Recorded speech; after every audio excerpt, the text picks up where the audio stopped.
Banana na na na na na. Banana na na na na na na.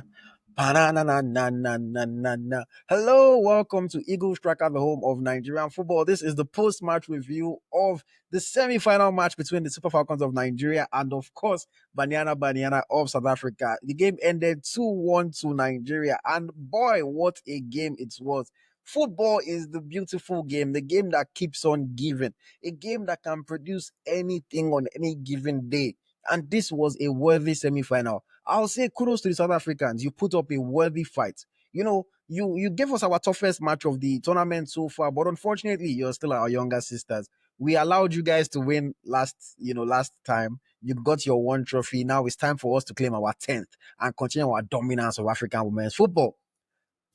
Thank you for watching this video, man. Thank you for clicking in to watch this post-match review. I am so excited. As always, I'll talk about the game. I'll give my analysis. And of course, I will give my match ratings. I thought it was a very interesting game. You know, from the starting 11 on change from the last match, I was like, okay, the coach wants to go with similar tactics, similar thing that he did in the last match. I mean, I can understand it. He won 5-0. Feels like most of the things, if not everything, went well for him. So I wasn't mad about that. The game kicked off. South Africa immediately showed us that they wanted to start playing long balls in behind our defense. The ball went over Alozie's head. They had a half opportunity, but we defended quite well. Early in the game, Ajibade won a free kick for us, but South Africa were able to deal with the ball into the box. South Africa also had a half chance from a free kick. The header was tame, so Alozie claimed that one easily. Ajibade whipped in another beautiful cross for Okoronkwo. Okoronkwo headed it or chested it down rather. And Echegini just dragged her shot wide. I thought that was very good combination play. Ajibade's cross was fine. Okoronkwo's chest down was beautiful, and Echegini just couldn't get that shot on target. They started showing signs of what we saw eventually in the game, committing a few early fouls, but everything was under control. And then we also had another half chance for Ihezuo. She forced a save from the goalkeeper, but nothing really that threatening or dangerous. South Africa kept on going with their long ball tactics, early in the match. And it was obvious that this was what they thought could help them to get an advantage or to create opportunities. Ashley Plumter on that left side of the defense, right from the first half, was doing solid work, moving the ball forward well, defending well, covering gaps. She's just Ashley Plumter and what she always does, to be honest. Ajibade then played another beautiful ball to Okoronkwo, but unfortunately Okoronkwo was, faced up against the goalkeeper and she just couldn't get it over the line. The goalkeeper saved well, and then the rebound, Ihezuo got onto the rebound, and that one was cleared off the line. But in that first half, the Super Falcons were showing their intent and they were showing their desire to get the first goal of the game and to beat South Africa in this match. Alozie was working her down that right side, but she couldn't really stop the South African crosses from going in because they were taking some of the crosses early before getting to her. And she was working though. She was working. No one just couldn't get on the end of South African crosses. Most of the crosses were overhit and then they'll go all the way to the far post and Inadozie will come off a line to claim or to just run out and then somebody else gets the ball and then gets rid of the danger. Ijamilusi, I thought in that first half she was doing a very decent job of winning the ball back high up the field for the Super Falcons, allowing us to be able to get, the ball in good positions and be able to push up and try to create some opportunities. I just think that, I've said this in the past, her quality on the ball is lacking a little bit. When she gets the ball, if she doesn't just give it off to her more creative or more, talented players, more skilled players like Ajibade, then she doesn't really do much on the ball. But I like her work rate and I like what she was doing winning the ball back for us in those high positions. The game then became balanced. Both teams were getting spells on the ball. South Africa were by far outpassing Nigeria, but of course, that's not too surprising, at least for me. They just couldn't create any clear-cut chances because our defense was staying strong. And then eventually, towards the end of the first half, Folashade Jamilusi, another good job from her. She drove into the box, she tried to play a crossing, and she forced a handball to win the penalty. Personally, I thought it was a penalty that could have gone either way. The ref could have given it, the ref could not have given it because the player was chasing, she was almost falling forward. Her hand was outstretched, yes, but in that position, it is almost like where would her hand have been? And then Ejamilisi struck it against her hand from a very short, close distance. But thank God the ref gave us the penalty, and Captain Rasheedat Ajibade stepped up. The goalkeeper got a hand on it, but she was able to slot it into the back of the net with enough power and enough placement. I was happy to at least get that part of my prediction correctly because I said I think Ajibade will get her first goal of the tournament, and I said I think it will come from the penalty spot. So I got that one right. At halftime, it was Nigeria 1, South Africa 0. The second half kicked off, and in the first 10 minutes of the second half, there was not much action. There was not much being done. Both teams were dueling for possession of the ball, but no one could have a sustained spell. Alozie eventually controlled the very ball well. After Ayinde's crossfield pass, controlled it well, drove forward, played a cross into the box. Esther Okonkwo just couldn't really get the right touch on it for her to threaten, and then the goalkeeper claimed it. But that was the first moment in the second half where the Super Falcons showed some quality in the attack. And then all of a sudden, before we knew it, ball down the side of Alozie. I have to go back and watch the game again to see what really led to that situation. But Hilda Magaya was trying to drive into the box from the left side of South Africa's attack, the right side of Nigeria's defense.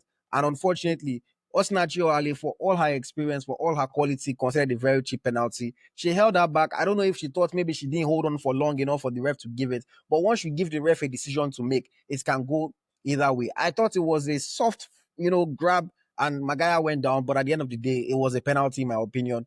You don't hold a player back like that in the box. I thought, Ohale, thank God we won this match. If not, people would have been coming for your neck, and then Linda Motlhalo scored from this spot, sent Chiamaka Nnadozie the wrong way, and it became 1-1 in the second half around the 60th minute. The game was still very tight, very cagey, no team able to create a sustained spell of pressure. And then South Africa got a very good chance after a great ball into the box by Jermaine Sioposenwe. And then the attacker got on the end of it. Chiamaka couldn't get to the ball first. The ball was rolling into the net, but it was rolling in very, very slow. And then Ohale was able to stop it on the line and make the clearance. I guess you will count that as a goal line clearance, but it wasn't a brilliant goal line clearance. The ball was rolling very, very slowly. And then Ohale got there. She had time to stop it, control, look up, and then clear it. Ucheibe came on for Echegini, and she was doing some good work in the midfield, defending, linking up with Ajibade very well. Ajibade was all over the place, all over the field. Fantastic game for her today as well. Sioposenwe also had another shot just from outside the box. It went over Chiamaka's goal. Nothing really too threatening. And then late in the second half, we had an unfortunate incident where Salgado went off with an apparent serious leg injury. They didn't show us the replay to know exactly what happened, but you could see the way all the players, both South Africans and Nigerians, were reacting. Everyone was in shock. Everyone was in despair. So my prayers go out to her. It might be an ankle break. It might be a leg break. We don't know exactly what it is, but you can tell that it was serious. She was stretched out of the field, and I really, really hope that she's not out for too long. It is very sad. It is very unfortunate when a player goes down with a serious injury. So I'm really praying for Salgado. And then the game had to resume, and yeah, the game had to resume. Ajibade played another cross into the box from the left side.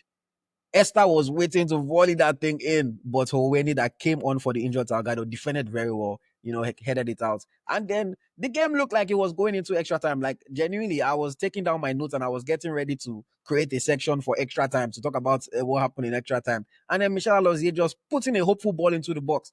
Ihezu, no, not Ihezu.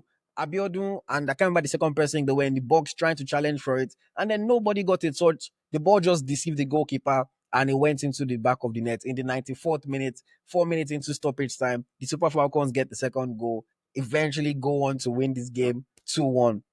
Fantastic, fantastic, fantastic, fantastic victory. Hard fought victory. I saw some people on social media saying the girls are playing badly, they are playing poorly.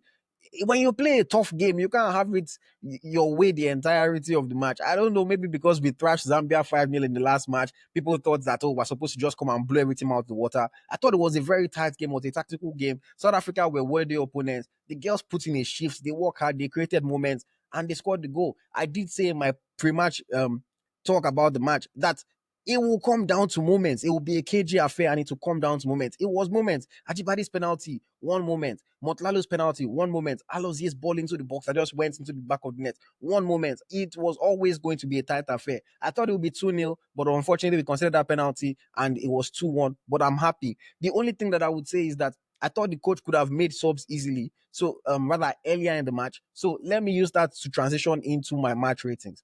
Chiamaka Nnadozie in goal, composed as ever, but in every match, she just never has that much that she needs to do. I think she made one save, maybe two saves in the entire match. But when she was needed, she turned up. She was quick off her line most of the time, other than the one that nearly went in that Ohale eventually stopped on the line. But I'm going to give Chamaka a 7 out of 10 rating in this match. Ashley Plumter, always, always, always so controlled at the defense, always so assured at the back. Everything that came into the air that was around her, she dealt with it. And then she also does very good work going forward from that left flank as well. She was fantastic in this match as far as I'm concerned. I'm giving her a 7.5. Tosin Dimei, she didn't put any foot wrong, but I also thought that she wasn't, tested too much. She was holding her line properly. She tried to drive the ball forward sometimes. She communicated all with Ashley Plumter. And, I'll give her a 6.5. Ohale in the first half did well marshalling the defense, ensuring that balls over the top from South Africa were not causing danger, because they were trying to play those long balls a lot of the time. However, her lack of pace cost her in the second half as she considered that penalty. You just saw that she could not keep up with Hilda Magaya, and then she pulled her back, considered that penalty. She also later in the match played a bad back pass to Chiamaka that maybe could have cost us. I know she did make that goal line clearance, but I'm going to unfortunately have to rate her a 6 out of 10 in today's match. Michelle Alozie, in the first half, I thought she had a few moments that she did not look so assured, but she grew into the game and she eventually started playing well.